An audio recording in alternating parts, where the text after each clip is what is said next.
Okay, I watched the whole thing. One should watch it. Naomi Klein and Ezra Klein, because they cover a lot of ground, and you can tell that they're trying to hold themselves back because it is a New York Times podcast for the layperson. It's a civic discourse. So when Ezra Klein says,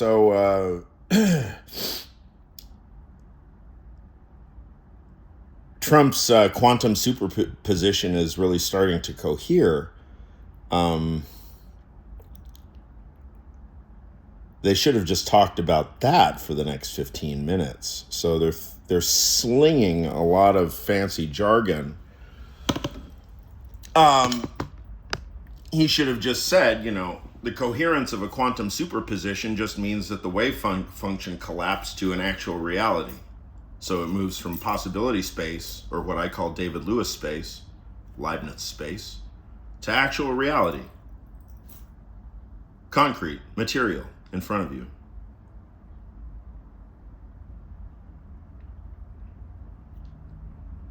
So that's what's happening at the quantum level, is that you have a distribution. There's a statistical distribution of possibilities, which is called the wave function. And it accounts for, quite rigorously, the possibilities, but it doesn't get you photon location, for example, or electron location. You can either get location or momentum. And if you make a decision that you want one or the other, you can have it in a perfectly rigorous, transparent way. Okay, how many people know this shit, right? So it is a New York Times podcast,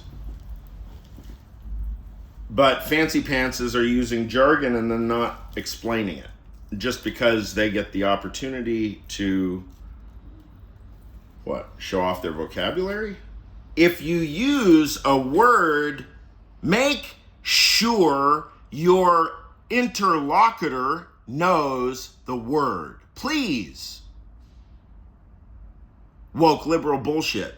Seriously. I mean, why? And they actually cover ground about how much backlash against woke liberals are. And then Ezra Klein says, the Trump's quantum superposition is really cohering now. And you wonder why people have backlash against woke liberals? How many people was that statement for? 1% of the population. The other 99%, here's Ezra Klein say, the cohering of Quamp's Pumplin, Trump's superposition is cohering. There is a film. Now I will explicate what Ezra Klein brought up. There is a film called Coherence. It's good. Same director that did, I think it's actually a couple of people. I don't remember. I should remember these things. It's very interesting filmmakers. Another one is they did one about time travel puzzles, and it was really fucking complicated, and to what I remember, because they were tracking which there were branching realities and stuff.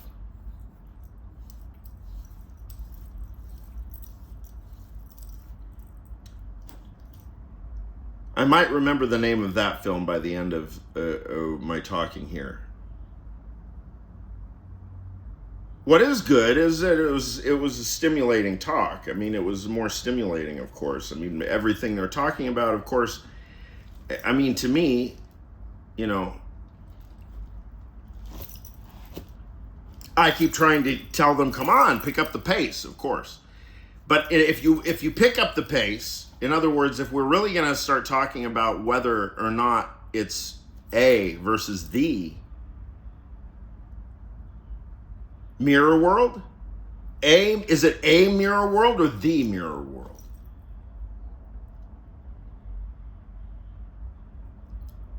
you can paradoxically, if you don't turn, pardon me.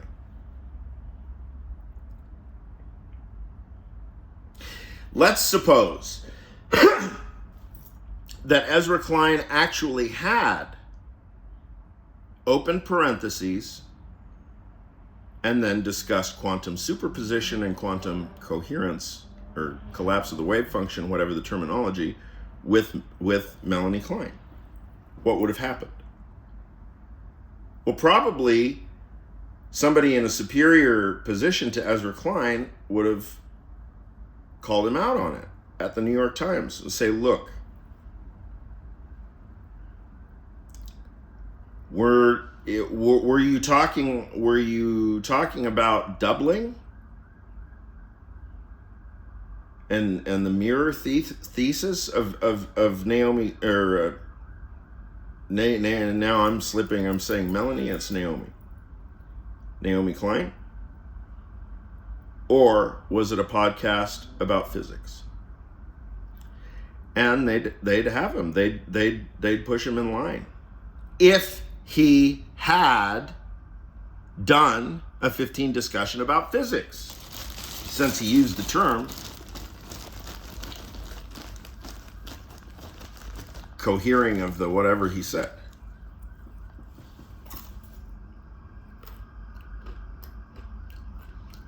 Now, the real use of this video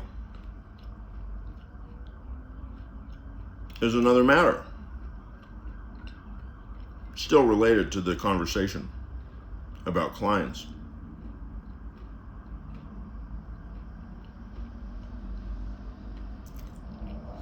They said we're afraid of our phones.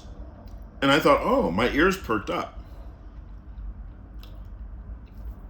I've personally developed a kind of fear of texts and emails just because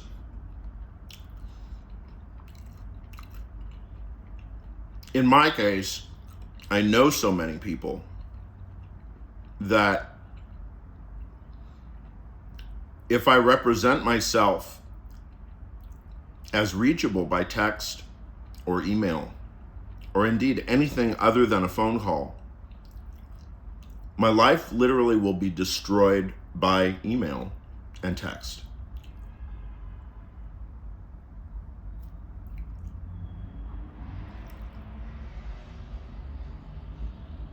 I'm forced into quite necessary a position here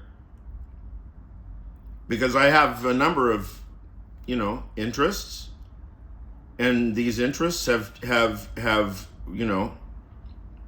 opened the world of real estate completely open to me, the world of electronic music completely open, the world of philosophy completely open.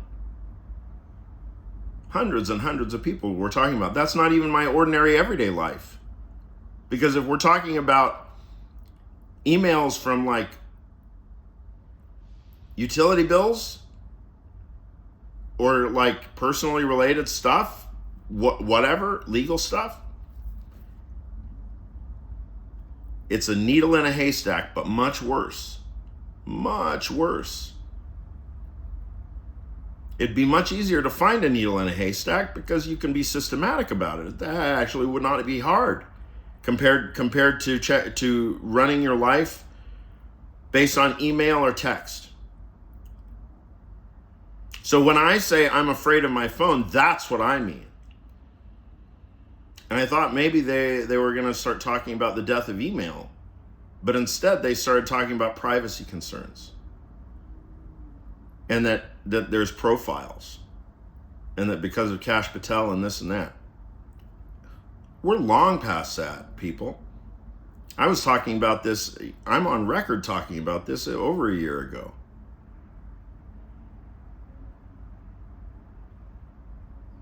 Then they think about it in this connection. He actually asks Ezra Klein, what is the human for and what is the internet for?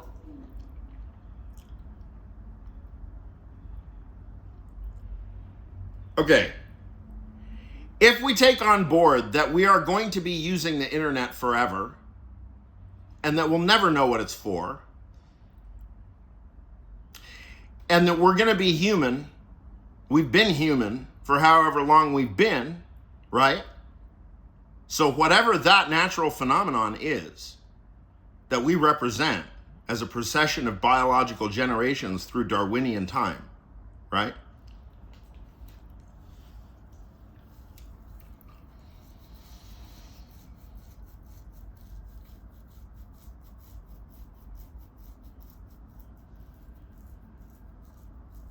We're a procession of generations through Darwinian time.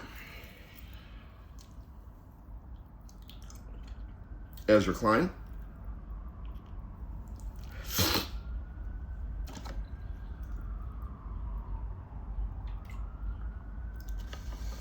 What's it for? What's the Darwinian description for?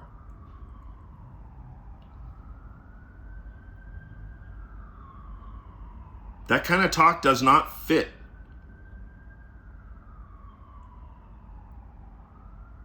in a scheme where we take on board the Darwinian axioms.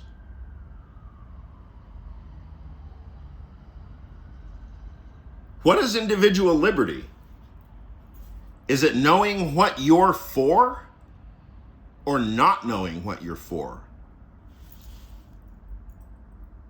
It's a little of both, right? Science is a process of discovery. And so in order to discover, we have to inquire.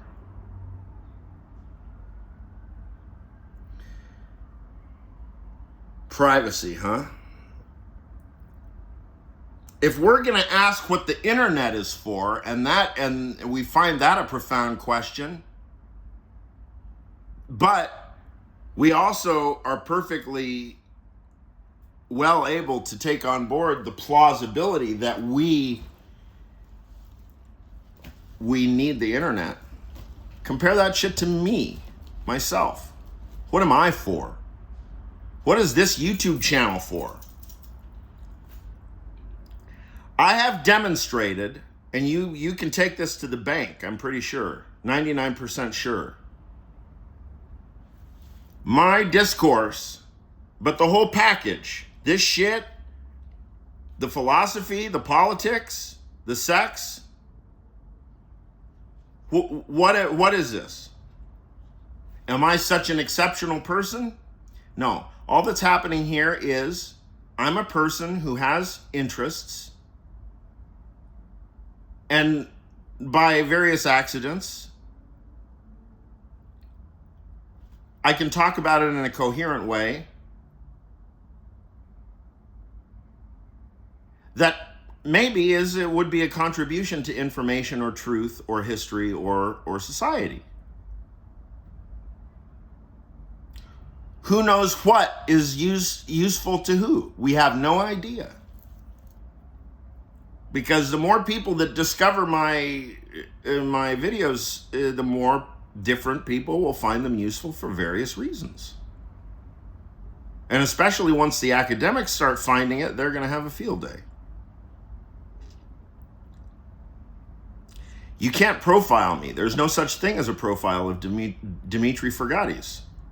Not because I hide, no. For the opposite reason.